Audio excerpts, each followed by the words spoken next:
você. Um programa destinado a quem precisa de orientação e apoio espiritual. Ligue e participe se você precisa de uma palavra de esclarecimento espiritual.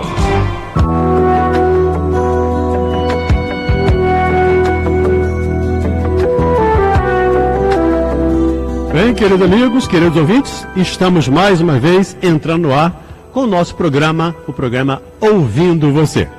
Lembramos semanalmente aqui que não temos por objetivo aqui fazer terapia, fazer diagnóstico, fazer prognóstico.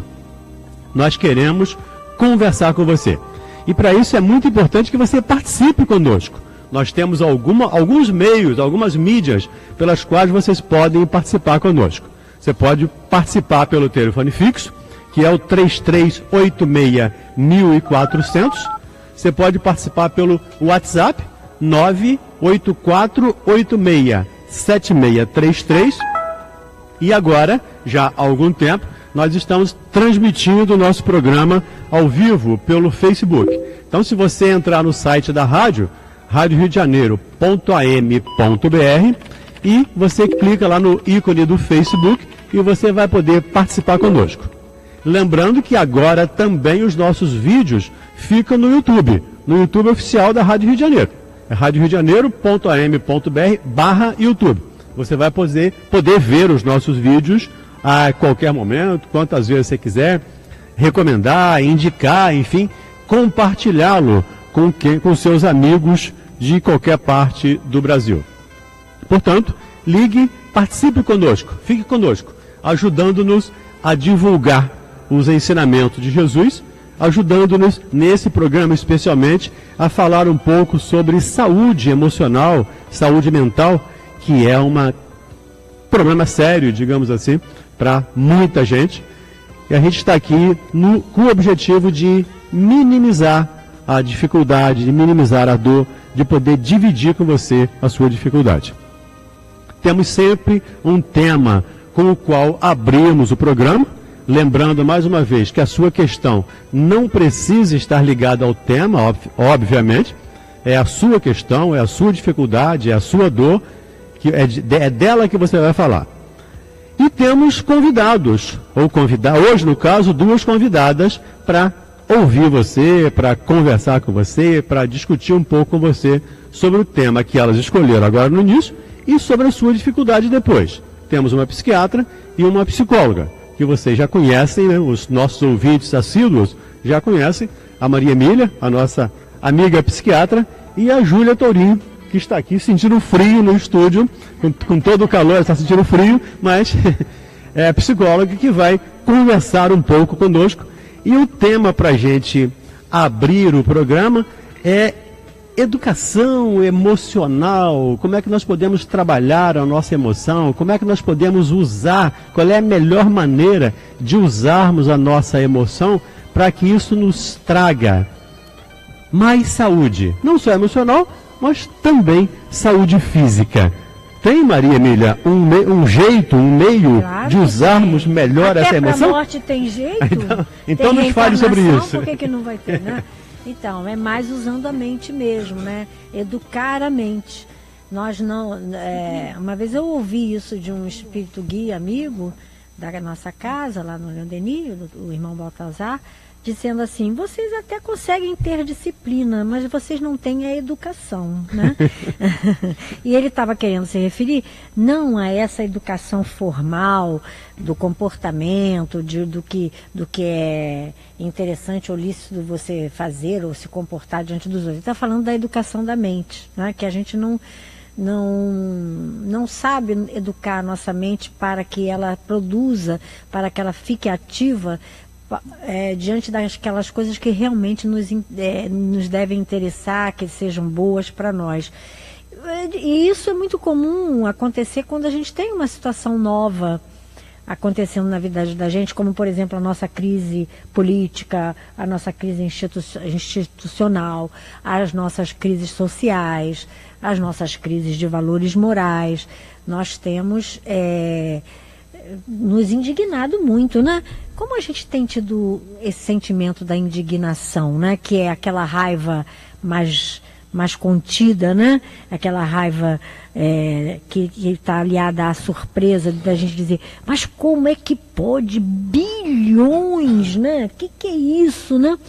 Então a gente fica se sentindo impotente, porque a gente não tem isoladamente condição de fazer nenhuma modificação do que está estabelecido, mas a gente sabe que também só pensar, só deixar a emoção fluir, não vai resolver e vai ainda trazer prejuízo para a gente, porque aí a gente se desarticula, a gente se desequilibra, desarmoniza, e aí não é legal. Então é um exercício atual muito interessante a gente fazer a nossa educação mental.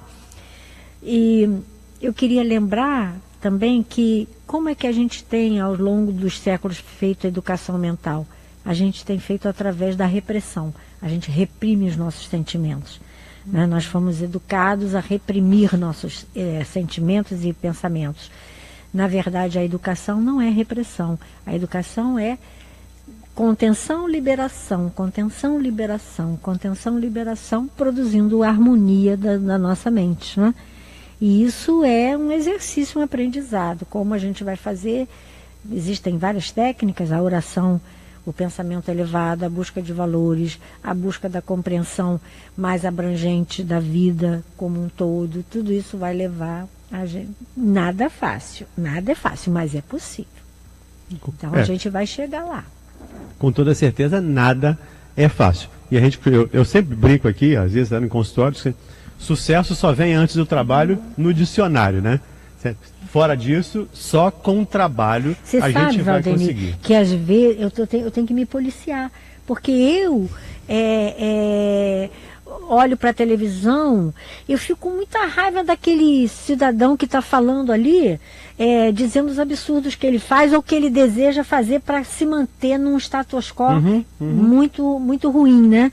E eu fico com muita raiva, eu sinto vontade que ele morra. Eu acredito. Mas aí eu fico assim, puxa vida, mas não é legal eu pensar assim, porque ele é meu irmão em humanidade, né? E ele vai um dia avançar, vai melhorar, vai progredir, vai fazer coisas legais, isso agora ele não está fazendo, né? É complicado, então tem que ser muito vigilante e usar de muita oração para buscar um equilíbrio, né? Uma coisa que você falou que eu acho interessante, antes de passar a palavra para a Júlia, é a repressão e educação. Né? São coisas totalmente opostas, né? Nenhuma educação, em princípio, deverá vir com repressão, até porque não vem. Né? Com repressão, não vem educação. E é muito importante essa coisa que você falou, eu sinto raiva. É você não ter vergonha de colocar o seu sentimento, eu sinto raiva. Agora, o que eu vou fazer com essa raiva? Como é que eu vou trabalhar isso? Eu vou lá dar um soco nele, vou quebrar a televisão, ou eu vou me trabalhar, vou refletir, vou meditar para melhorar o meu nível, né, de emoção, meu nível de equilíbrio, e a partir daí poder contribuir de alguma maneira. Porque sentir raiva todo mundo sente. Dizer que não sente... Sim, é quase impossível não sentir raiva, né? Complicado. Talvez aí um Dalai Lama, né, uma Teresa, um ou dois aí no planeta. Mas a gente sente. E é natural que sintamos. O importante é o que eu vou fazer com isso. E vou trabalhar, e aí no caso do nosso tema aqui inicialmente, para educar a minha emoção, educar meus sentimentos, no sentido de trabalhar no o que eu posso fazer para mudar nessa situação. Porque eu não vou mudar o cidadão lá. Eu preciso me mudar. E isso eu posso. Né? A partir do meu pensamento, a partir do meu comportamento, dos meus sentimentos, eu posso mudar um pouco em mim a maneira até de perceber tudo isso. Mas eu queria saber como é que vê a psicologia isso, Júlia. Então, eu estou ouvindo aqui a gente conversando, né, e vários pensamentos me passaram aqui, e o primeiro que passou agora foi quando você falou dessa questão de não sentir raiva. Eu imagino, né, vou pegar Gandhi, que para mim é um ídolo.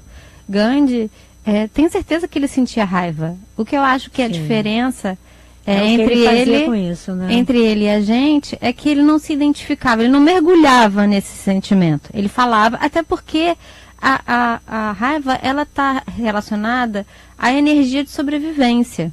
Não, então, a gente precisa de uma certa dose de agressividade para se alimentar, inclusive. Né? Reich, que é um pensador dentro da sua... Alguém entrou aí na conversa. Reich já falava disso, né? Do quanto a gente precisa destruir o alimento para se alimentar. Então, a energia da raiva, ela faz parte da vida, da sobrevivência, o quanto ela é necessária. O que acontece é que quando a gente se identifica e toma aquilo pra gente, né? Que é o que a gente está falando do tema hoje, que é educação emocional, eu brinco assim, a gente está muito numa tomadinha do liga e desliga. Né? Quer dizer, por exemplo, vamos pegar aí a energia do amor.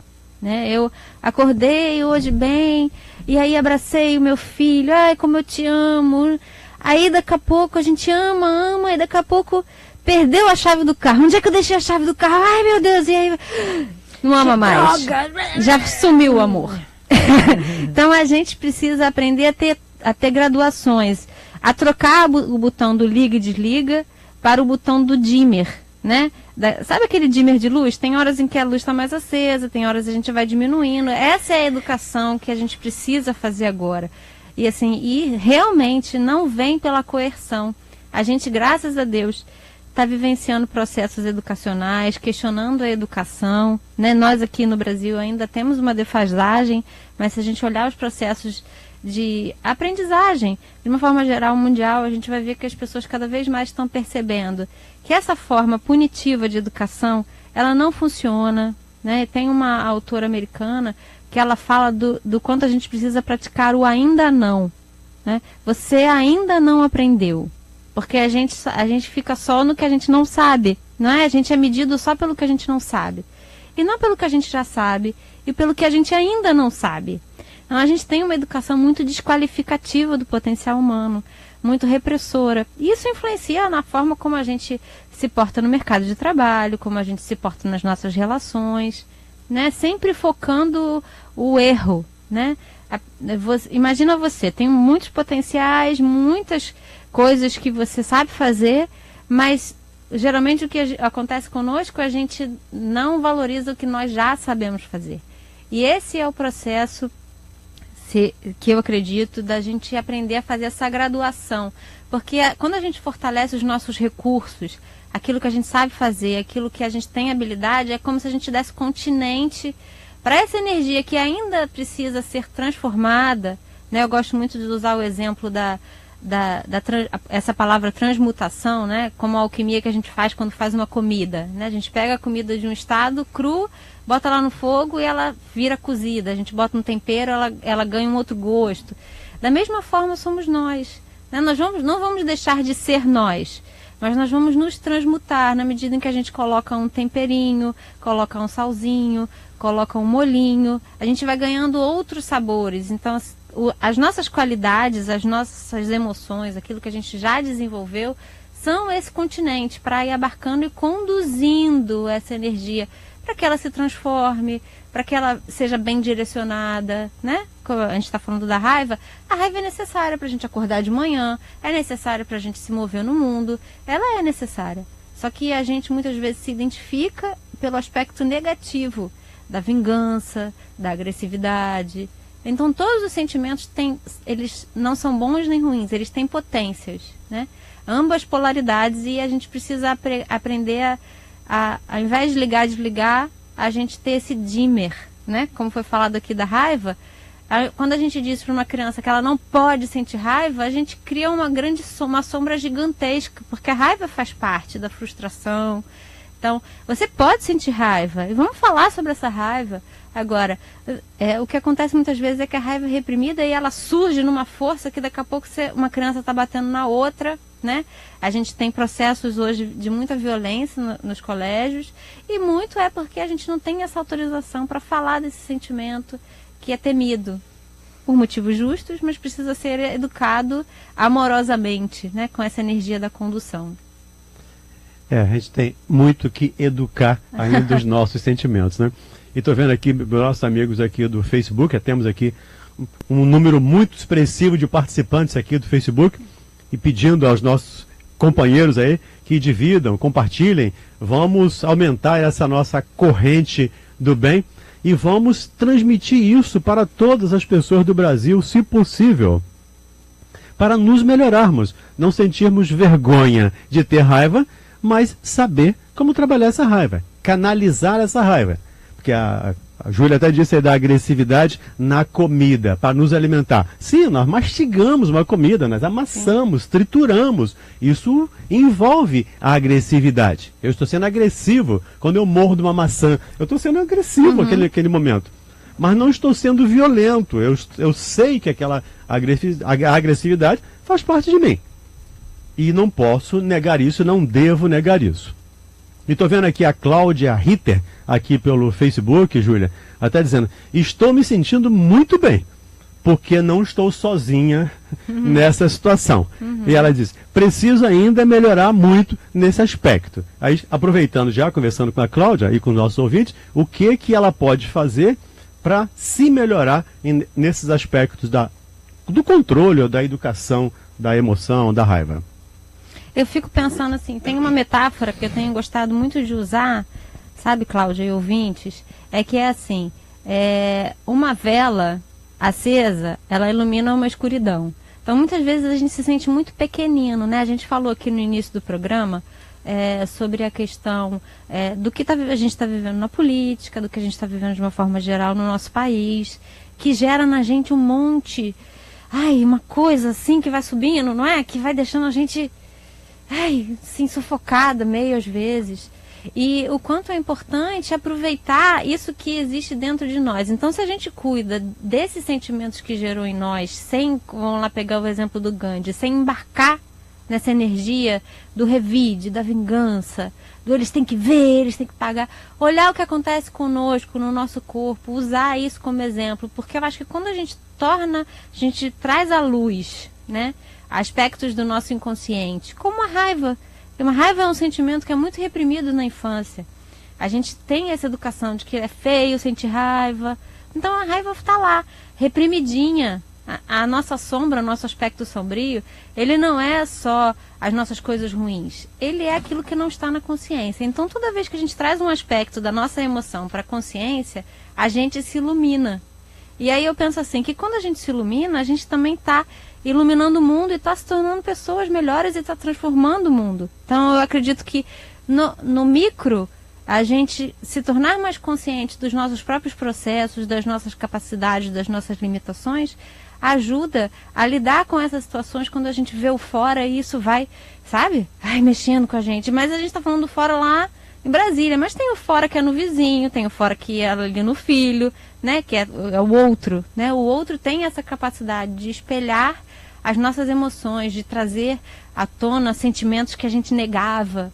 Então, cuidar desses sentimentos, olhar para eles e acolhê-los, não no sentido de abarcar, né, de sair batendo em todo mundo, mas assim, caramba, eu estou sentindo raiva, nossa, por que isso está acontecendo comigo? O que isso diz de mim? Eu acho que esse é um processo de educação para que a gente não aumente mais a fogueira do que já está acontecendo, para que a gente seja assim a contenção para que a transformação aconteça, sabe? Porque eu acho que a transformação da emoção, ela vem por essa contenção amorosa de abarcar a fragilidade também, o erro, e que a gente vai se transformar, nós somos parte de uma humanidade, estamos todos aqui progredindo, se lapidando, aprendendo a ser pessoas melhores.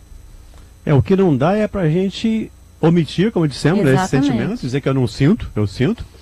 E não achar que você é raivoso, que você é ciumento, que você é isso. Você está, em determinados momentos, você está com raiva. Em determinadas situações, você está com inveja. Ainda ontem estava conversando com a pessoa no consultório sobre inveja. Uma vez eu falei com ela, será que isso não é inveja? E ela ficou muito triste comigo e depois... as pessoas se reprovam muito, né? E depois ela... E a gente inveja toda a vida, né? E depois ela reconheceu, realmente eu estava com inveja naquela situação. Porque acha que esse é o fim do mundo, eu ter inveja é o fim do mundo. Que é muito reprovável pela sociedade, né? Eu tenho inveja ainda, mas eu ainda. Como você colocou muito bem, eu sempre coloco isso no consultório. Ainda sinto raiva. ainda sinto inveja. E não tenho vergonha disso. Eu preciso trabalhar para não colocar em prática agressivamente, violentamente, essa raiva que a gente sente. Mas que a gente sente, com toda certeza sente. Ainda somos espíritos imperfeitos. Ainda temos muitas dificuldades para serem superadas. E ainda, querido amigo, é por muito tempo ainda, pelo menos para mim. Ainda vão faltar muitas reencarnações até eu dizer, eu não sinto mais raiva, ou não tenho mais ciúmes, eu não tenho mais inveja. Isso faz parte ainda da minha personalidade. E aí, conversando ainda com os nossos ouvintes, a Maria Emília, o Antônio lá do Leme, ele diz aqui, eu tenho alternâncias de humor. Dias estou bem, outros muito mal. E isso me prejudica muito nos relacionamentos, nos negócios, enfim, em toda a minha vida. O que é isso? É uma doença? Como pode ser tratada? Aproveitando já que você é médica, pode falar, e isso pode ser tratado, se for uma doença, pode ser tratado com homeopatia? Já que você está aí Pode, bastante resultado. E também não significa que o fato de você alternar o humor, isso seja uma doença, porque nós somos cíclicos. Nossa natureza humana a expressão dessa nossa natureza, ela se expressa de forma cíclica. Tem dia que a gente está bem, tem dia que a gente não está bem. E isso porque nós somos influenciados pelo contexto, pelo meio onde a gente vive. Isso aí pode acontecer. Agora, se é uma coisa que, como você diz, que te prejudica muito, aí realmente pode ser que você tenha essa vivência muito exacerbada e pode ser que você seja portador daquilo que a gente chama de transtorno do humor, onde a pessoa tem uma alteração do seu humor, né? E aí os remédios podem ajudar. Eu sou muito avessa a achar que os remédios vai resolver o meu problema ou o problema dos outros. O remédio sempre ajuda, mas não solucionar, né? Porque, principalmente quando a gente fala daqui do pescoço para cima, quando a gente fala de problemas de ordem emocional, né? E eu fico muito feliz ouvindo uma médica falar isso. Porque normalmente o que a gente escuta é o remédio resolve tudo. Toma um comprimido para dormir, pra sempre, essas para coisas acordar, assim. para, sei lá, para ter fome, para acabar com a fome. Então, quando eu ouço um médico dizendo que remédio não resolve tudo, realmente eu fico feliz com isso. Mas é verdade. Até o antibiótico mesmo que você toma, ele vai atuar sobre as bactérias, mas se você não tomar as outras atitudes que tem que tomar, de cuidado, a infecção volta, né? Então, nós somos sistemas, biosistemas, né? Nós somos constituídos de biosistemas, sistemas que são fechados em si. Então, Antônio, eu acho que merece uma avaliação, porque você está dizendo que está incomodado com isso. Então merece você ir no psicólogo primeiro. Vai no psicólogo primeiro, conversa com o psicólogo, vê se isso é uma coisa de ordem puramente emocional ou se já tem o organismo, a mente afetada por conta disso, tá? Aí depois você vai avaliando e vai vendo o que você vai fazer. Com calma, né? Fechamos aqui o primeiro bloco, já tem a musiquinha ali para avisar, acabou meu tempo. O tempo aqui acaba muito rápido, principalmente esse primeiro bloco aqui. Rapidinho. A gente já acabou. Nós voltaremos em alguns minutos. Um abraço, até já. Pela Rádio Rio de Janeiro, programa Ouvindo Você. Este programa é um oferecimento dos mantenedores do Clube da Fraternidade. Rádio Rio de Janeiro, 24 horas com você. Novo ensino médio. Quem conhece, aprova. Eu quero fazer jornalismo.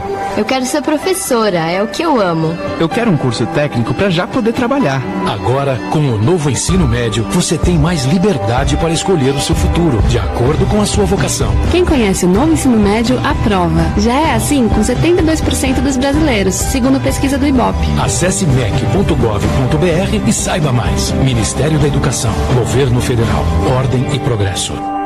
A Companhia Teatral Os Mensageiros apresenta Paulo de Tarso, peça teatral que conta a saga do ex-rabino, que se tornou um dos maiores apóstolos na defesa do cristianismo. Paulo de Tarso. Apresentações dias 3 e 4 de junho, sábado e domingo às 8 da noite. Teatro Henriqueta Brieba, Rua Conde de Bonfim, 451, Tijuca Tênis Clube. Ingressos à venda na Congregação Espírita Francisco de Paula, Rua Conselheiro Zenha, 31, Tijuca. Informações 3088-6519 ou 99531-5853. Paulo de Tarso.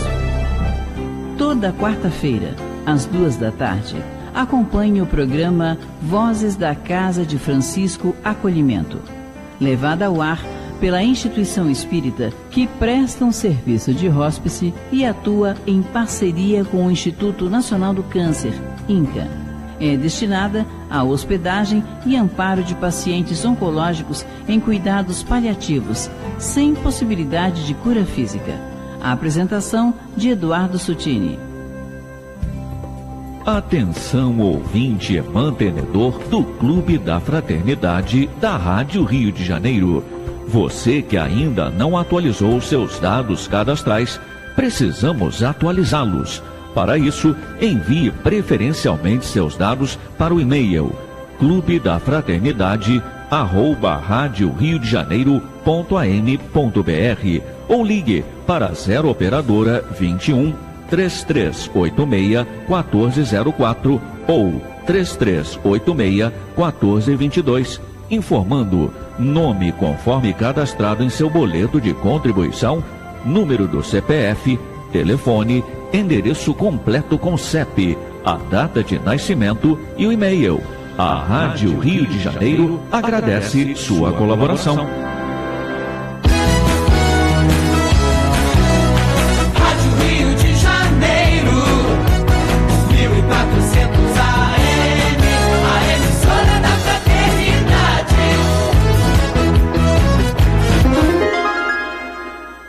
(13 horas e 28 minutos).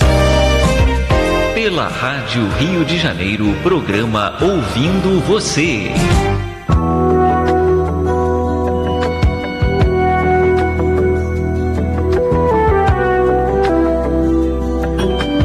Bem, queridos amigos, queridos ouvintes, estamos de volta com o programa Ouvindo Você.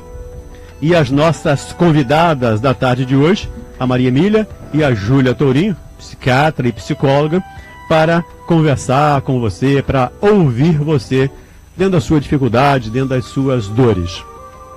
Você pode participar conosco pelo 3386-1400, pelo WhatsApp 98486-7633 e pode também participar pelo Facebook, o Facebook oficial da Rádio Rio de Janeiro. Você entra no site da rádio e lá você clica no íconezinho lá do Facebook e pode participar ao vivo conosco. Pedimos que vocês compartilhem, dividam esse conhecimento, essas informações com outras pessoas, com seus amigos, com a sua lista de amigos, para que possamos melhorar a nossa sociedade, melhorar o mundo como um todo. Na quarta-feira estávamos falando aqui do culto Evangelho do Lar e falamos, quando se faz o culto, a gente melhora a nossa casa, aí melhora a nossa rua, melhora o nosso bairro, melhora a nossa cidade, melhora o nosso planeta. Porque a partir do momento que a gente vai se melhorando, vamos melhorando tudo que está à nossa volta. E o nosso objetivo aqui é exatamente esse: nos convocar, nos convidar a uma melhora, a nos transformar em pessoas melhores. E para isso você pode participar conosco, como dissemos, pelo e-mail. O e-mail é ouvindoVocê@radioriodejaneiro.am.br. A quem até pedimos a Bruna Gabriela, que ela disse que está precisando de uma ajuda com relação à filha. Mas ela não disse que tipo de ajuda, Bruna. Você pode escrever para ouvindoVocê@radioriodejaneiro.am.br e a gente orienta você na medida do possível. A gente tem aqui uma relação de amigos, né, psicólogos, psiquiatras, que trabalham conosco, nossa confiança, que também a gente passa para os nossos ouvintes. Então, escreva para a gente e a gente compartilha essa relação com você. Júlia Coutinho. O nosso. Coutinho. Júlia Coutinho, né? Júlia Tourinho. Lá, O nosso Raimundo Coutinho, né? Nosso Raimundo lá de Niterói. O que fazer para agir como Chico Xavier e não deixar que o passarinho faça ninho na nossa mente? Como o Chico tá complicado. Raimundo, a sua pergunta fez frição aqui, viu? Mas assim, eu fico muito feliz de responder, porque o que me vem à mente? Primeira coisa é aquela serenidade de Chico. Chico tinha uma serenidade, que a gente está falando aqui de emoções, né?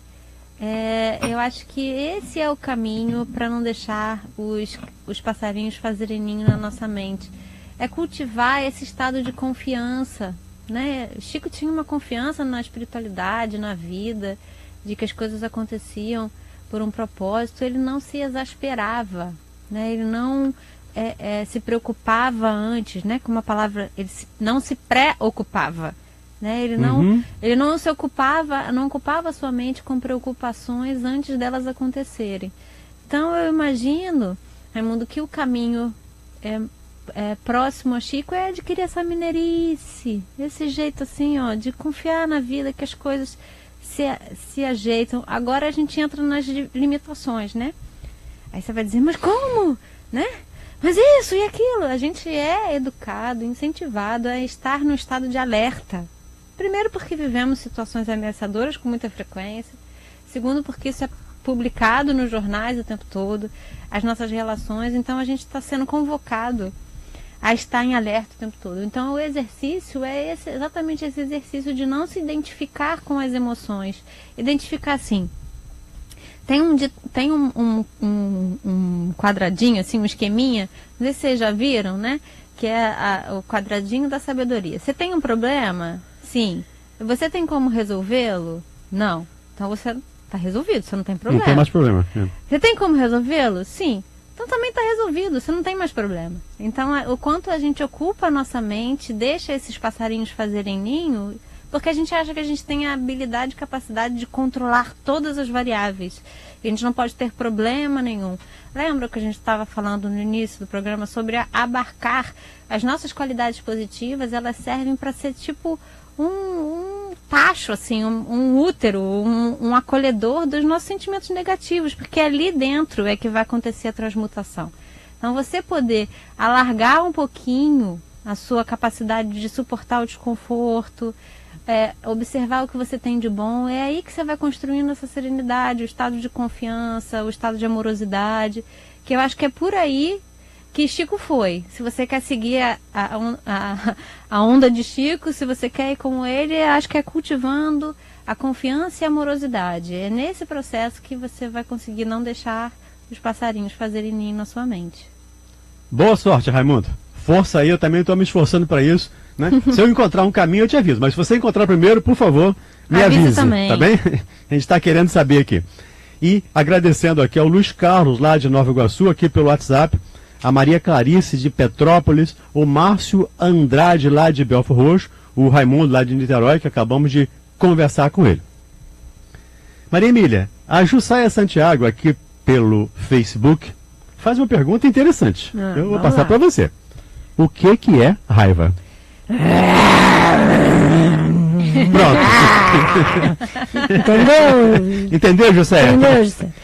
É aquele sentimento forte que nos inunda, né? Quando alguma coisa nos contraria, nos desconcerta, nos surpreende de forma negativa e que a gente movimenta todas as nossos potenciais, nossas energias, nossas forças para dar conta daquele sentimento, porque ele vem forte, circula no nosso corpo e se ele não sai, é complicado. Ele tem que sair. O negócio é como sair, como a gente começou a conversar aqui no nosso programa no início. Não é não sentir a raiva, é aprender a lidar com ela, entendendo a que contexto ela pertence. Se uma pessoa me arrelia, me irrita, me aborrece constantemente e eu não sinto raiva, São dois caminhos. Ou eu já sou uma pessoa extremamente evoluída, que compreendo aquele contexto como uma situação que eu posso lidar, ou então eu quero comer o fígado dela, né? Assadinho, né? Então, a raiva é isso, é aquela emoção que está, como a Júlia falou, que está diretamente ligada à sobrevivência, ao nosso instinto de preservação, né? O instinto de conservação, como gosta Kardec de colocar no Livro dos Espíritos, em que ele fala a respeito, né, dos nossos instintos, né, daquilo que essa máquina que é o nosso corpo tem para sobreviver a qualquer situação adversa, né? Nós conhecemos pessoas que estão morrendo de raiva e que se apresentam plácidas, frias, né? Porque elas aprenderam a esconder os seus sentimentos. Mas, olha, ela paga um imposto alto para isso, viu? Ela paga um imposto muito alto para isso. Geralmente uma gastrite, uma derrodanite. É quando não é um transtorno de personalidade, mais grave, né? Uma psicopatia, uma coisa assim. Então, mas nós não podemos esquecer que nós estamos aqui encarnados, que nós já vivemos várias vidas, que já tivemos raiva várias vezes em nossas outras vidas, que nós reagimos a essa raiva de formas muito diferentes em outras vidas e que nesta a gente está tendo a oportunidade de entender esse sentimento melhor, de esmiuçar mais o que ele significa, que emoção que ele traz para nós e aí lidar com ele, né? Isso é uma grande oportunidade. Eu quero te incentivar a pensar na raiva como um sentimento que desperta emoções muitas das vezes, às vezes incontroláveis, mas que a gente tem como lidar com ele. Ok. Agradecendo também a Creuza, moro no Barro Vermelho, São Gonçalo. Ligado aqui com a gente, obrigado. Perto do Galo Branco. Creuza, perto do Galo Branco, tá vendo? Quem conhece é outra coisa, eu não conheço. Agradecendo também a Márcia de Olaria, que está aqui conosco, o Eduardo Araújo pelo Facebook, participando aqui conosco também. Eduardo tem vários programas aqui, participa conosco aqui como psicólogo, Eduardo, como convidado. Querido. Obrigado, Eduardo, um abraço para você. E Júlia, a Carla lá da Penha Circular. Ela disse: eu tenho uma filha de 14 anos. Nunca falou em namorado. Sempre tem brincadeiras masculinas. Não gosta de usar vestidos. Isso está me preocupando. Será que ela é homossexual? Como posso Será ajudá-la? que ela é homoafetiva? Fica mais bonitinho. Homoafetiva, sim. Fica mais bonitinho do Como que posso ajudá-la? Oi, Carla. Vamos lá? A primeira coisa que eu queria te dizer é que você está dizendo de um estereótipo, tá? Então, assim, eu já conheço muitas mulheres, né? Conheço muitas mulheres que você olha assim e você diz, né? Que a pessoa não gosta de homem. Não é assim que a gente diz? E que não tem nada a ver. Isso não tem nada a ver. Tem muitos, assim, homens que também são femininos e que também sentem atração por mulheres. Isso não é uma verdade. Se você começa a tomar, se um homem tem trejeitos, se você já toma que ele não gosta, né?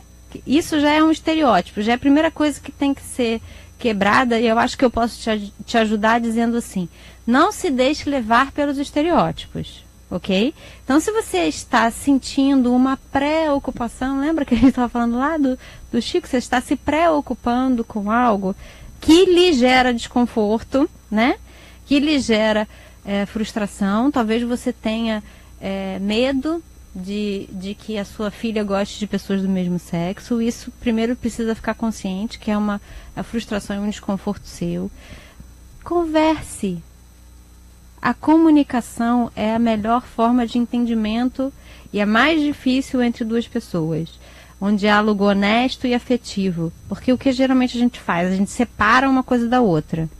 A gente espera o momento da briga para falar as verdades na cara, não é assim que a gente chama? E no momento em que está tudo bem, a gente... E se ela for homoafetiva?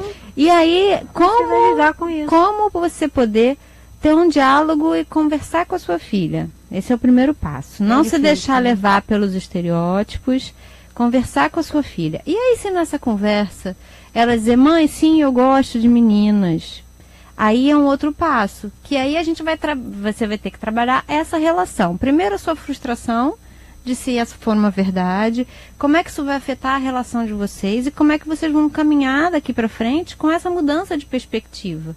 Porque o que acontece é que a gente nasce acoplado gênero, né, com um corpo. Você vê, por exemplo, se a gente entrar na ultrassonografia, se é menino ou menina, a gente já diz assim, se é menino a gente bota azul e se é menina a gente bota rosa. Então isso é um contexto social que se está criando e que eu acredito muito que esses espíritos que estão encarnando agora, se a gente vê muitas pessoas andrógenas, isso de certa forma eu entendo como é uma evolução, quer dizer, nós somos espíritos que encarnamos com experiências em ambos os sexos. E eu acho que cada vez mais a gente precisa trabalhar para desmistificar esse estereótipo do que é o papel da mulher e o que é o papel do homem. Então a gente está vivendo transformações que permeiam o âmbito da sexualidade. Mas o que eu acho que eu posso de melhor deixar de contribuição para você, Carla, é que você possa, nesse lugar de mãe, se despir dos seus preconceitos, estereótipos e temores, para estar em contato com a alma da sua filha e juntas, dentro da medida do possível, se você precisar de uma ajuda psicológica, busque uma ajuda psicológica para trabalhar as suas expectativas, como é que vai ser essa relação daqui para frente, porque o mais importante é que vocês se unam através do afeto e do amor. Com certeza. Né? Para que isso... Que é um sentimento muito forte, que eu tenho certeza que ela deve ter pela filha dela. Sem dúvida. Né? Pensa no amor que você sente por ela, pelo desejo que você tem de que ela seja feliz, né? E conversa. Exatamente, para que vocês possam juntas chegar a um bom termo, né? Que vocês possam chegar a combinações do que é confortável, do que é desconfortável, e seguir juntas e não apartadas por essa noção de certo e errado, estereótipos e padrões, né? Maria Emília, oi. A Francisca, lá de Jacarepaguá. Eu lembrei da Tite do MTV, Júlia. Sabe a Tite da MTV? Que é uma jornalista que faz um programa na MTV, que ela sempre fala de sexo, sobre esse assunto abertamente nos programas dela. E ela tenta mesmo desmistificar esses medos que as pessoas têm, né? De se classificarem, né? E eu acho interessante a posição que ela tem. E é conversar, tem que conversar. Okay. Sem medo. Então vamos lá responder a Francisca de Jacarepaguá. Está aqui para você. Ela disse: eu era uma pessoa muito emotiva e também agressiva. Mas depois que conheci a doutrina espírita, eu me mudei. Hoje em dia tenho um sentimento que me sinto ferir por dentro e choro muito. Gostaria de saber se esse choro pode, de alguma maneira, me prejudicar. Eu acho que você tinha que começar a fazer poema. Sabe por quê? Você, na sua colocação, na sua frase, na sua pergunta, você coloca muita sensibilidade. E nós somos assim, somos pessoas que às vezes somos mais clarividentes, mais assim, voltadas para o que está fora da gente, e tem outras pessoas que são mais voltadas para o que está dentro da gente. E é o seu caso. Se você sente isso, começa a escrever, compra um caderninho bem baratinho, pega aí um lapinho, uma canetinha e começa a escrever o que você está sentindo, bota no papel o que você está sentindo. Vai ser muito bom para você depois ler o que você escreveu. Se você não quer que ninguém veja, faz segredo disso, ok, sem problema. Mas assim, começa a escrever, falar do que o teu sentimento, para você ordenar suas ideias, para que você possa reviver suas emoções de uma forma muito particular através da escrita. Porque é muita emoção, você é muito emotiva. Isso complica muito, porque o mundo não foi construído para essas pessoas.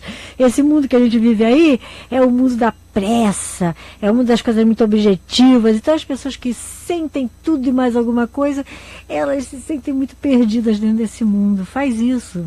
Experimenta. Eu gostaria de dar uma palavra para Francisca. Francisca, eu queria te dizer assim, a gente está falando hoje de Chico, né? Ele deve estar aqui ligadinho com a gente. É que ele tem uma frase que eu gosto muito, que ele diz: a gente não pode voltar atrás e fazer um novo começo, mas a gente pode começar agora e fazer um novo fim. E eu acho que o que você está dizendo é de um arrependimento, talvez.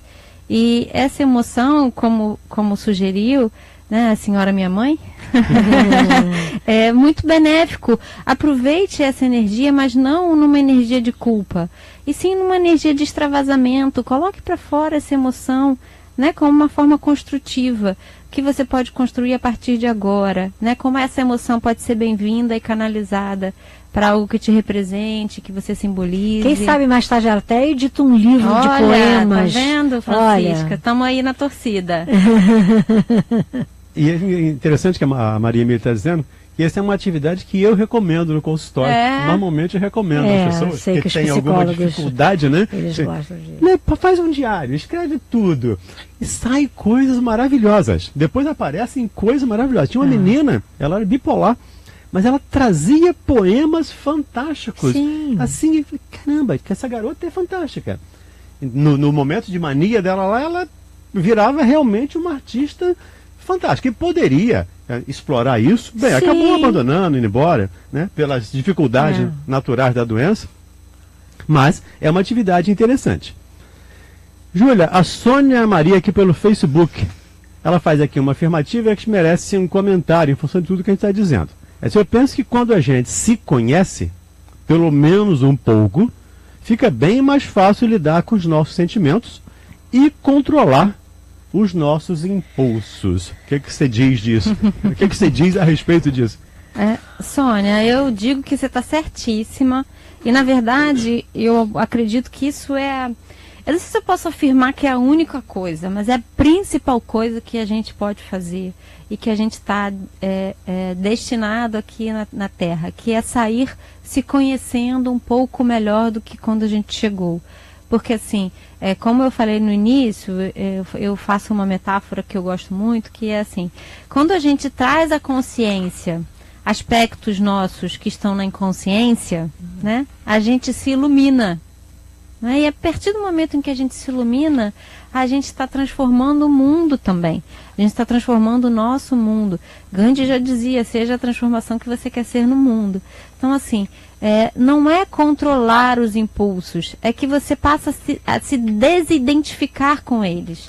Você vai sentir o impulso da raiva, você vai sentir o impulso da agressividade, você vai sentir o impulso da tristeza, você vai sentir o impulso da alegria, você vai sentir... A gente está aqui falando da raiva, mas, por exemplo, a alegria, se ela não tem continente, ela também é desestruturante, tanto quanto a raiva, né? Então, os sentimentos sem um continente, esse continente para abarcar as nossas emoções, e o que o controle faz? Ele esmaga, né? Ele imprensa a gente. Então, quando a gente cultiva esse estado de começar a, antes de julgar se a gente deveria ou não deveria, a gente olhar o que a gente está sentindo, perceber o que a gente está sentindo, identificar o que a gente está sentindo, que é o que você está falando, você não é que você controla o impulso, é que você já escolhe. Eu não quero navegar, eu não quero surfar essa onda não estou afim, vou deixar ela passar. Às vezes a onda vem, te dá um caixote. Porque às vezes é forte demais, mexe com questões muito arraigadas dentro da nossa psique. A gente fala da infância, né? Mas quando a gente presume que existem outras vidas, às vezes a gente tem registros traumáticos de vidas antepassadas. Às vezes uma coisa besta, assim, bem bobinha, toca lá, e aí vem uma onda que leva a gente. E tá tudo bem, a gente vai tomar um caixote, vai se reerguer e vai voltar lá para o mar para surfar. E a gente vai assim aprendendo a lidar com as nossas emoções, sem esse esmagamento do julgamento. O julgamento faz isso: eu não deveria sentir isso, eu não posso sentir isso. A gente vai ficando muito preso dentro da gente, rígido, cheio de dor no pescoço, não consegue dormir direito, tem insônia, né? Porque é o excesso de esmagamento dessa perfeição que não é nossa. A nossa perfeição, ela está nesse ir e vir, poder... O bom e o ruim estão juntos, né? O que a gente vai olhar? O bom ou o ruim? Aproveitar para falar aqui para a Heloísa Helena, também do Facebook, que ela disse: amei ouvir sobre o controle dos sentimentos. E aí, Heloísa, me permita um sei lá, tá vindo um pouco como é que eu vou dizer assim, de oposição à sua fala. Não é bem o controle do sentimento. É educação. É a educação do sentimento. Porque quando eu tenho raiva, é difícil controlar. Ainda, pelo menos para mim, no nosso nível aqui, é quase impossível. Para nós, Valdir, para nós. É quase impossível. Então a gente não controla esse sentimento. Eu costumo dizer, que eu falo muito isso também em consultório, a gente controla comportamentos. Na maioria das vezes a gente controla comportamentos. Eu estou com raiva. Ok, estou com raiva. Mas não vou dar um soco, né, em alguém porque eu estou com raiva. Aí eu controlei meu comportamento. E quando a gente começa a controlar o comportamento, Heloísa, já é um bom começo. Opa, eu já me conheço. Como o caso aqui da questão da Sônia, que falou anteriormente. Questão 919 lá do Livro dos Espíritos. Então, o conhece a ti mesmo é essencial para que possamos crescer, diz Kardec, já nesta vida. Não é nem na próxima, não. É nesta vida, conhecendo-nos. Então, quando nós nos conhecemos, seu Luiz, a gente passa a educar os nossos sentimentos, passa a controlar comportamentos, e um dia, quando nós formos Francisco de Assis ou Francisco Xavier, a gente vai poder não sentir mais raiva. Heloísa, eu queria falar uma metáfora. Imagina assim, que a raiva, por exemplo, que a gente está tomando, ou a euforia pode ser também. É como uma onda. Ela invade a gente, aí tem uma hora que ela tem um ápice, né? Lá nesse ápice é onde entra o nosso processo de escolha. Mas para a gente escolher lá, a gente tem que se conhecer e praticar a observação dos nossas sensações corporais. Lá no ápice, a gente escolhe se a gente vai declinar e vai voltar ao nosso estado de homeostase, ou se a gente vai entrar em outra onda de ativação. Esse é o processo que o autoconhecimento está, e é aí que está o dito controle das nossas emoções. Não é um controle de que a gente não vai ter onda. A onda vai vir, aí ela vai subir, e a gente vai dizer, caramba, estou sentindo isso, estou sentindo aquilo. Vou escolher ir para mais ou vou escolher ir para menos? Aí eu, não, vamos. A energia escoou e me atravessou e ok. Se a gente entra na ativação, aí é que a gente entra na raiva, que a gente entra na violência, a gente entra na agressividade, a gente entra em outros sentimentos que vão aumentando. Aí para fazer esse fica mais difícil. Às vezes a energia fica presa dentro da gente, a gente não consegue dormir, a gente não consegue respirar. Então, o controle está mais para uma escolha de se a gente vai surfar a próxima onda ou se a gente vai descer a onda, né? Nós somos, o bom e o ruim tá junto, vamos surfando. Como disse a Maria Emília nisso, que é tensionar e distensionar. Exatamente. Tensiona, distensiona. Tensiona, distensiona. O Adamastor, que é o espírito que escreve o livro Ícaro Redimido, né, que é a história de Santos Dumont, ele diz que é expansão e contenção. Expansão e contenção. Nosso humor, ele funciona equilibradamente dessa forma. A gente expande o nosso humor e tem hora que a gente contém o nosso humor. O negócio é saber quando expande e quando contém, né? Essa é a sabedoria que precisamos desenvolver. Perfeito. Estamos fechando aqui o nosso tempo. O nosso tempo acabou, né? Não tem jeito. O tempo acaba. Agradecer os nossos amigos aí do Facebook, né? Inúmeras pessoas participando conosco. Não podemos responder todos. Vou responder pessoalmente depois a cada um de vocês lá, por escrito lá no Facebook. Agradecer as meninas aqui, a Júlia e a Maria Emília, por estar conosco mais uma vez. Ao nosso Michel ali na técnica, muito obrigado. A Sheilinha lá agora, ativa lá depois das férias, voltando ao telefone. O Caio, nosso operador de câmera. Caio, querido! Facebook, Caio de jeito claro. E especialmente agradecendo a você que está aí do outro lado, nos ouvindo, nos vendo. Muito obrigado, um grande abraço e até o nosso próximo programa, se Deus quiser. A Rádio Rio de Janeiro apresentou